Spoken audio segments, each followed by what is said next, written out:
Hello everyone, एक बार फिर से हाजिर है आपका पसंदीदा ऑडियो आर्टिकल प्रोग्राम।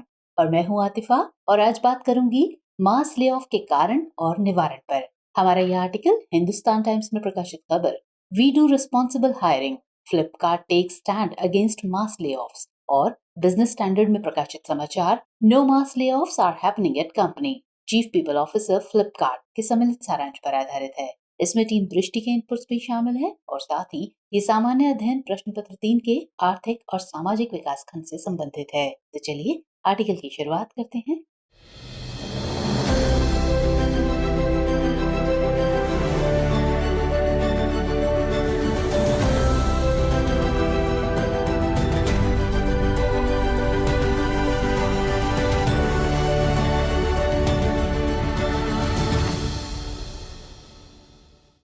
कोरोना काल के बाद से लगातार वैश्विक स्तर पर मास ले ऑफ का दौर जारी है। TrueUp.io के अनुसार जनवरी 2023 में ही लगभग 99,949 लोगों की नौकरियां चली गईं। और हाल के दिनों में आपने ये भी सुना होगा कि बड़ी कंपनियां जैसे गूगल, अमेजोन, वॉलमार्ट, बायजूस आदि ने व्यापक पैमाने पर अपने कर्मचारियों को निकाल दिया। ऐसे में ये समझना काफी जरूरी हो जाता है कि आखिर ये कंपनियां इतने बड़े पैमाने पर लोगों को जॉब से क्यों निकाल रही हैं। वहीं इस बीच देश की सबसे बड़ी कंपनियों में शुमार वॉलमार्ट पैक्ड फ्लिपकार्ट ने मास ले ऑफ करने से साफ इनकार कर दिया है। कंपनी के chief people officer Krishna Raghavan ने लाइव मिनट से बातचीत करते हुए कहा कि कंपनी का कर्मचारियों को निकालने का कोई इरादा नहीं है, क्योंकि वो बल्क में काम पर रखने और फिर कर्मचारियों की संख्या कम करने में विश्वास नहीं करती है। फ्लिपकार्ट कंपनी की तरफ से ये बयान उस दौर में आया है जब लगातार ऐसी खबरें आ रही थी कि कंपनी बड़े पैमाने पर अपने कर्मचारियों की छंटनी करने वाली है। ऐसे में कंपनी की तरफ से आया ये बयान कर्मचारियों के लिए राहत भरा फैसला है। लेकिन सवाल यही है कि क्या आगामी समय में फ्लिपकार्ट जैसी कंपनी से अन्य कंपनियां भी सीख लेंगी। तो इस ऑडियो आर्टिकल में हम जानेंगे कि आखिर मास ले ऑफ के पीछे कारण क्या है, भारत में कर्मचारियों से जुड़ा कानून इस विषय में क्या कहता है और क्या मास ले ऑफ से अर्थव्यवस्था भी प्रभावित होती है।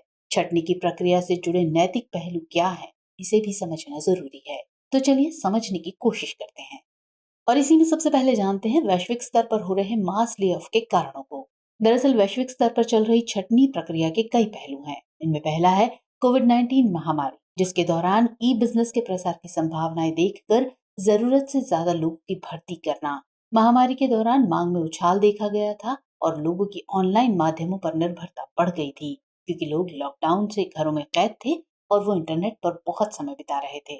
इसे देखते हुए कंपनियों ने अपने उत्पादन में वृद्धि के लिए थोक में भर्तियां की, लेकिन जैसे ही कोरोना काल खत्म हुआ, इस मांग में कमी देखी जाने लगी, जिस वजह से मास ले ऑफ यानी छटनी का सिलसिला शुरू हुआ। दूसरा है निवेशक कंपनी मैनेजमेंट पर आर्थिक मंदी से निपटने के लिए दबाव बना रहे हैं। अंतर्राष्ट्रीय मुद्रा कोष यानी IMF ने महामारी और रूस यूक्रेन युद्ध को देखते हुए साल 2022 और 2023 दोनों में वैश्विक सकल घरेलू उत्पाद वृद्धि के पूर्वानुमान को निराशाजनक बताया है। KPMG 2022 CEO आउटलुक की रिपोर्ट के मुताबिक भी ग्लोबल मंदी की आशंका के बीच नौकरियों पर बड़ा खतरा मंडरा रहा है। इस सर्वे में KPMG ने दुनिया के अलग अलग देशों की बड़ी बड़ी कंपनियों के CEOs की राय को शामिल किया है और इसमें मिले जुले नतीजे देखने को मिले हैं। इस सर्वे में शामिल 86% CEO का मानना है कि आने वाले 12 महीनों में मंदी का सामना करना पड़ सकता है। इसके साथ अक्टूबर 2022 में अंतर्राष्ट्रीय मुद्रा कोष की चीफ क्रिस्टलिना जॉर्जीवा ने जॉर्जटाउन विश्वविद्यालय में एक कार्यक्रम के दौरान मंदी के जोखिम से दुनिया को आगाह किया था। उन्होंने साल 2026 तक ग्लोबल इकोनॉमी की वृद्धि 4,000 अरब डॉलर तक कम होने की आशंका जताई थी। अब बात करें तीसरे पहलू की, तो तीसरे पहलू के रूप में ये बात उभर कर सामने आ रही है कि मंदी और बढ़ती महंगाई से सर्विस और डिलीवरी तथा ग्राहकों में खर्च में कटौती का रुझान बढ़ने से कंपनियों की कमाई घट रही है, जिसकी वजह से भी मास ले ऑफ का दौर चल पड़ा है।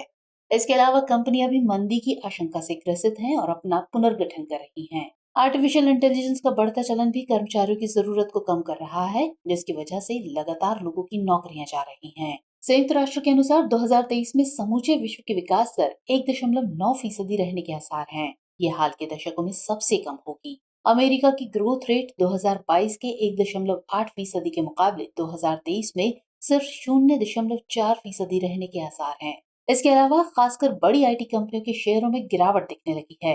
2022 में एप्पल के शेयर 27%, टेस्ला के 65%, मेटा यानी फेसबुक के 64% और नेटफ्लिक्स के 51% गिर चुके थे।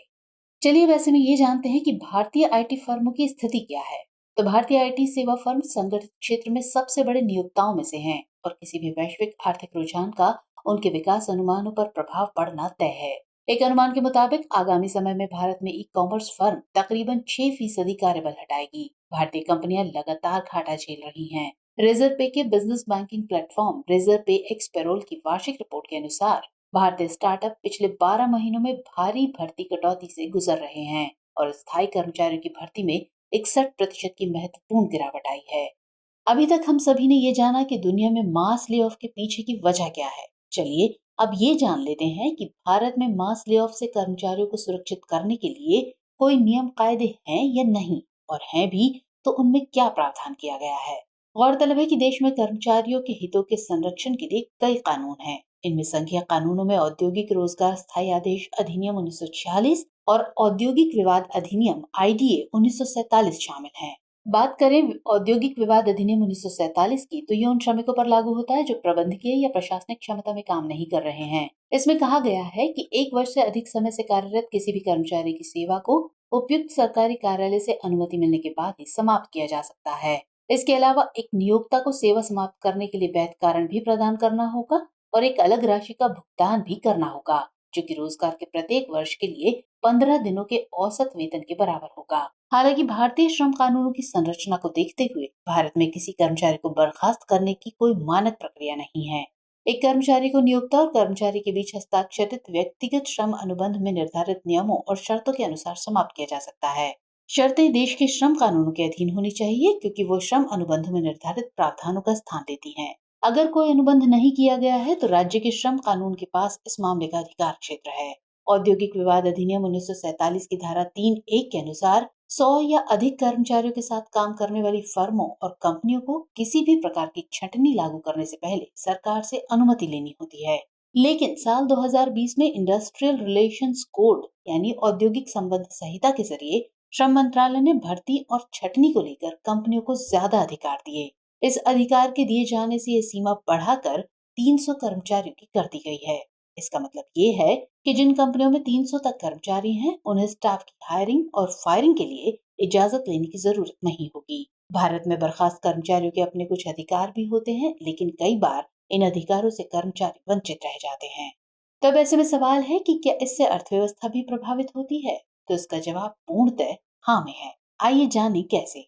असल में मास ले ऑफ से बेरोजगारी में वृद्धि होती है और किसी भी देश में बढ़ती बेरोजगारी अर्थव्यवस्था के लिए बड़ी समस्या पैदा करती है। अचानक छटनी स्थिति को और भी गंभीर कर देती है। छटनी प्रक्रिया के बाद वित्तीय रूप से भी प्रभाव पड़ता है और ये एक व्यक्ति, परिवार और अर्थव्यवस्था सभी को प्रभावित करता है। भारत में छटनी का आर्थिक प्रभाव महत्वपूर्ण है। छटनी से उपभोक्ता खर्च में कमी आती है, जिसके परिणाम स्वरूप आर्थिक उत्पादन में कमी आती है। इस घटे हुए उत्पादन से आर्थिक विकास में कमी आती है, जिसके परिणाम स्वरूप देश की आर्थिक वृद्धि धीमी हो जाती है। छटनी से निवेश में भी कमी आती है, क्योंकि निवेशक ऐसी कंपनी में निवेश करने में अधिक हिचकिचाते हैं जो आकार घटा रही है। प्रत्यक्ष आर्थिक प्रभाव के अलावा छटनी का अप्रत्यक्ष आर्थिक प्रभाव भी होता है, जैसे बेहतर नौकरी होने पर नियोक्ता अपना खर्च बढ़ाता है और जिससे बाजार में पैसे का फ्लो आता है। वहीं लगातार बढ़ती बेरोजगारी और ले ऑफ अर्थव्यवस्था को कमजोर करता है। अब सवाल है कि क्या ले ऑफ का कोई मनोवैज्ञानिक और सामाजिक प्रभाव भी है? तो आइए इसे जानते हैं। छटनी प्रक्रिया से गुजरने वाले व्यक्ति पर आर्थिक और मानसिक दोनों तरह का प्रभाव पड़ता है। छटनी व्यक्ति की उत्पादकता और उनके मानसिक स्वास्थ्य को प्रभावित करती है। भारत की बात करें तो भारत जैसे विकासशील देश में छटनी का सामाजिक प्रभाव महत्वपूर्ण है। छटनी से बेरोजगारी बढ़ती है, जिससे पूरे देश में गरीबी बढ़ती है और इससे प्रभावित लोगों के जीवन की गुणवत्ता पर महत्वपूर्ण प्रभाव पड़ता है। लिहाजा जीवन में तनाव और असुरक्षा बढ़ती है। इसके अलावा छटनी से असमानता भी बढ़ सकती है, क्योंकि जिन लोगों की छटनी की जाती है वे आर्थिक संकट के शिकार हो जाते हैं और समय पर दूसरी नौकरी नहीं मिलने की स्थिति में वो निम्न आय की श्रेणी में चले जाते हैं। भारत में छटनी से सामाजिक अशांति भी बढ़ी है। बढ़ी हुई बेरोजगारी और गरीबी अक्सर विरोध और प्रदर्शनों की ओर ले जाती है, क्योंकि प्रभावित लोगों को लगता है कि उनके अधिकारों का सम्मान नहीं किया जा रहा है।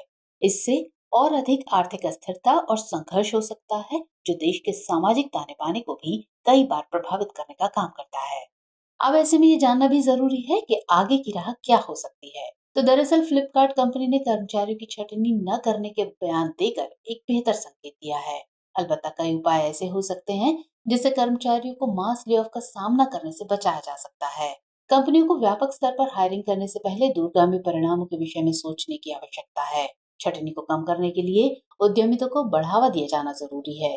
उद्यमियों को प्रोत्साहन प्रदान करके और नवाचार के प्रति प्रेरित करके नौकरियों के नए अवसर भी पैदा किए जा सकते हैं, जिससे छटनी की जरूरत कम पड़ेगी। इसके अलावा स्वैच्छिक सेवानिवृत्ति कार्यक्रम को बढ़ावा देकर भी छटनी जैसी प्रक्रिया को कम किया जा सकता है। इसके अलावा सरकार को कर्मचारियों के हितों को प्राथमिकता देनी चाहिए और इसके लिए छटनी की प्रक्रिया को और जटिल बनाने की जरूरत है, ताकि कंपनियां अपने हित के लिए कर्मचारियों को कभी भी फायर न कर सके। चलिए अब नोट कर लेते हैं आज का सवाल। सवाल है, वैश्विक छटनी प्रक्रिया के क्या कारण हैं? छटनी प्रक्रिया से अर्थव्यवस्था पर पड़ने वाले प्रभाव और इससे जुड़े नैतिक पक्षों की विवेचना कीजिए।